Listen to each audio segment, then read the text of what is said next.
To the Workout Nerd Out. I'm Julio Lopez. I'm a certified strength and conditioning specialist, a certified personal trainer, and I've got my master's degree in nutrition. We're going to talk about hip abductions. I spent a little bit of time on TikTok, and increasingly I've noticed a bunch of the TikTok influencers talking about hip abductions, how they don't really work the glutes as much as you would think, that they instead work the small muscle called the piriformis. I'm going to talk about whether there's truth to that or if that's totally false and these guys are talking or are just in over their heads. So let's talk about the glute muscles. There's basically three big parts of the glute muscles. There's the gluteus medius, that's the side part of the glute.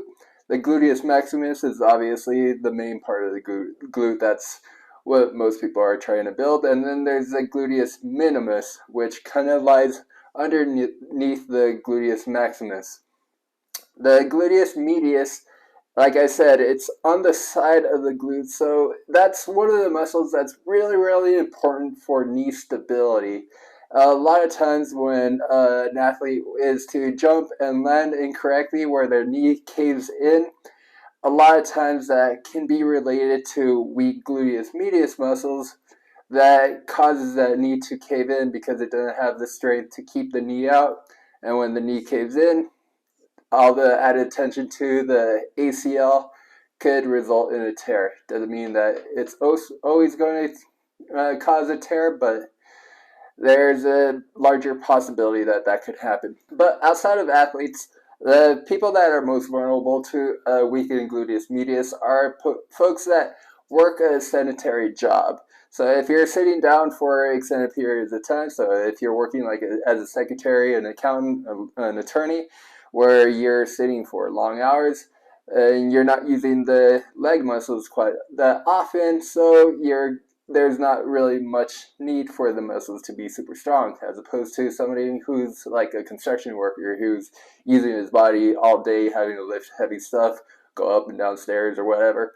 They're using their muscles a lot more, so the gluteus medius muscles will be a lot stronger than a person that's more on the sedentary side. And outside of the working life, someone who's really sitting around all day during the weekend or during their time at home, remember you're only at work for 8 hours a day.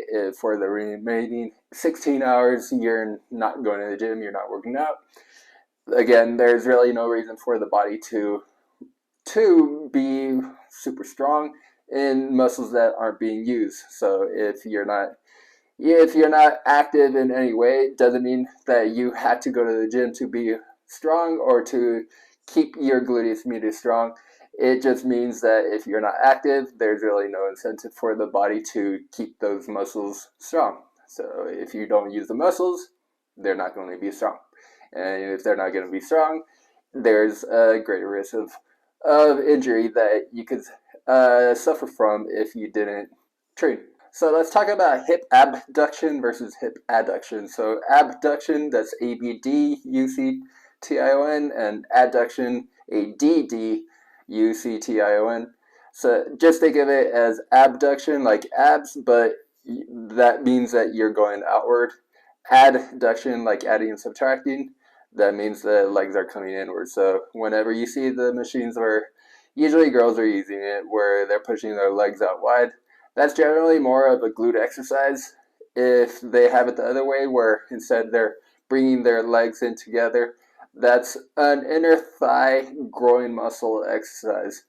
This, in my opinion, as a personal trainer, I do believe that not only girls should be using that. So a lot of times in sports like hockey, one of the most common injuries for hockey players and basketball players is a torn groin muscle or a strained groin muscle. So if you're not using a machine like that and you like to play sports, pick up sports, you would probably be best advised to start using that machine in case you want to reduce the risk of suffering an injury by in your groin muscle, or if you don't want to have a torn ACL. So let's go into the misconceptions on social media.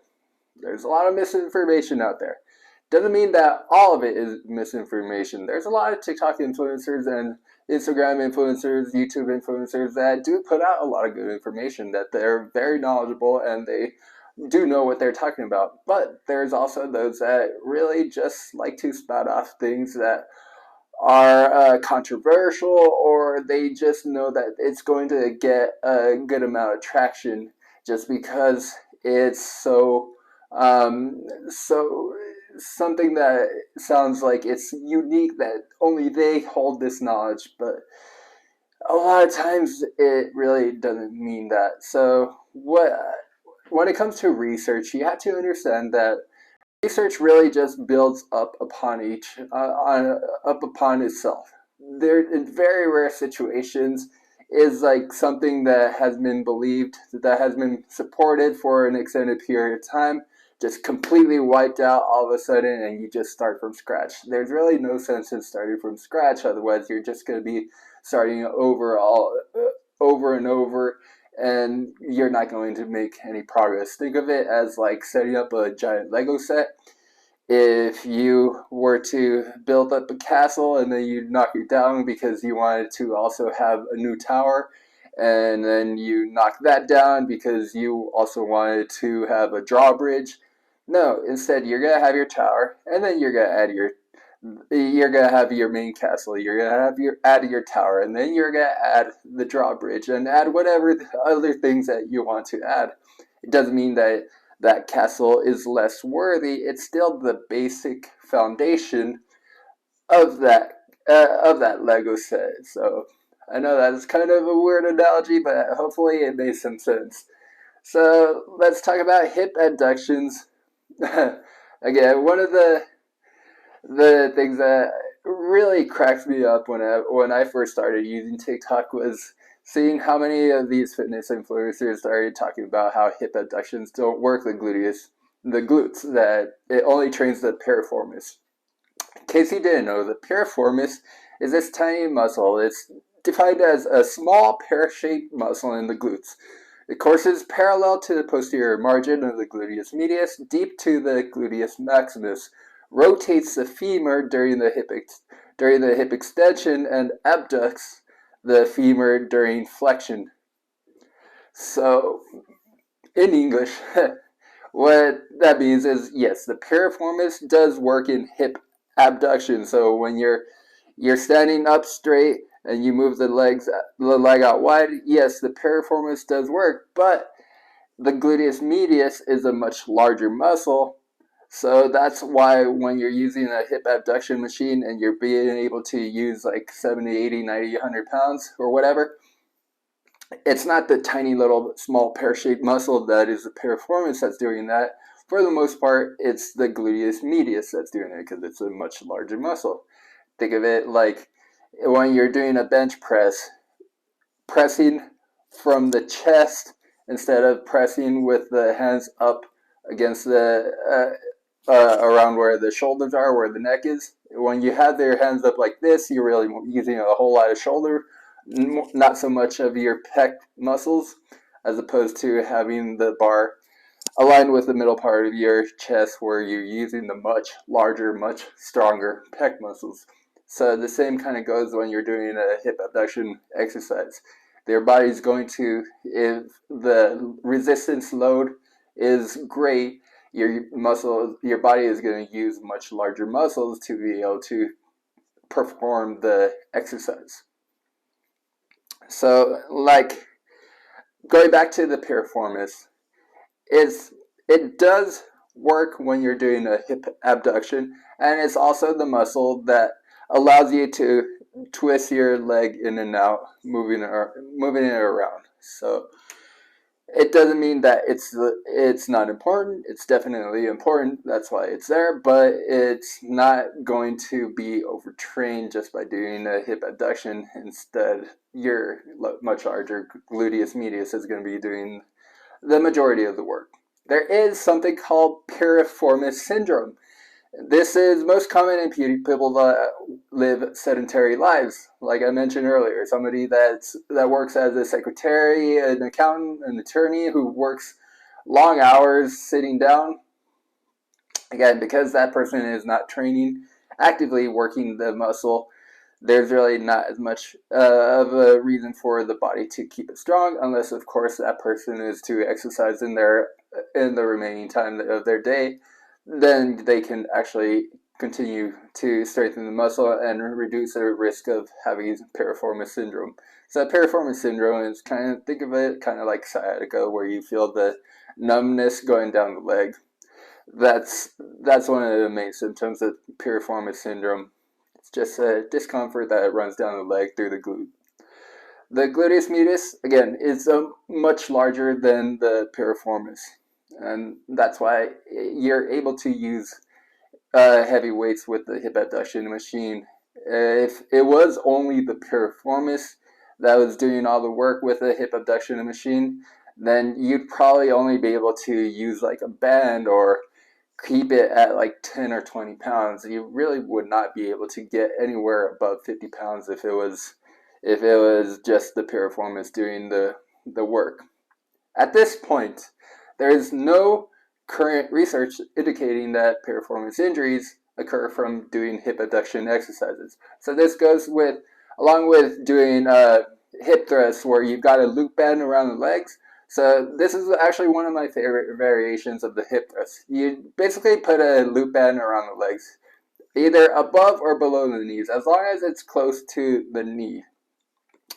Because you're stretching out the band, you want to keep the feet about hip width apart, making sure that the knees are just as wide as the feet. Because the band is being stretched out, that means there's resistance being created because the band wants to return to its original position, to its original state. So bands are usually 9 inches or 12 inches. If you've got to expand it to, say, 15 or 18 inches, there's resistance forming because that band wants to come back together, but your gluteus medius muscles are what's pushing the band to be stretched out. That way, when you're doing a hip thrust, while you're pushing the hips up, at the same time you're getting an isometric exercise going on for the gluteus medius, along with the gluteus maximus doing the majority of the work to bring the hips up to the top of the hip thrust position. So this is working a lot of times. If you're doing this variation of the hip thrust, yeah, you're not going to be able to use as much weight as you normally do with the hip thrust. It doesn't take away from the potential amount of gains that you might be able to get, but it can help benefit you by building up the gluteus medius muscle so you can get the rounder shape on the side of the glute.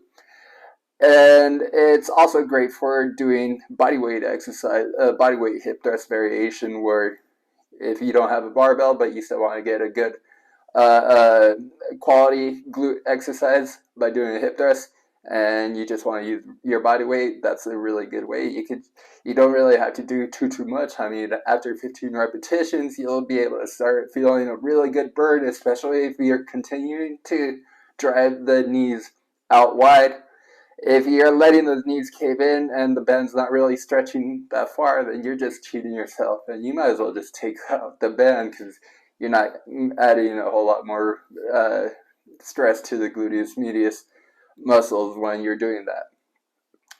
Like I said, there's no current research indicating that piriformis injuries are linked directly with hip abduction exercises. That doesn't mean that there might not be. There's totally a possibility that there could be research showing that hip abductions are bad for the piriformis, but at this time, there's only research that shows that hip abductions are really good for the glute muscles and don't really stress the piriformis any more than anything else that you do. Of course, like if all you did was a whole crap load of hip abduction exercises every single day, then yeah, I guess there's a possibility that you might strain the piriformis muscle over a period of time, but then again, that's just really unwise for you to do. Anyone with basic common knowledge of training would understand the need for taking at least one rest day in between your glute exercise days. So that's that for the piriformis and hip abductions. Again, all those fit TikTok influencers Instagram influencers telling you not to use the band when you're doing hip thrusts or not to do hip abduction machines because all it does is strain the piriformis, they are full of crap and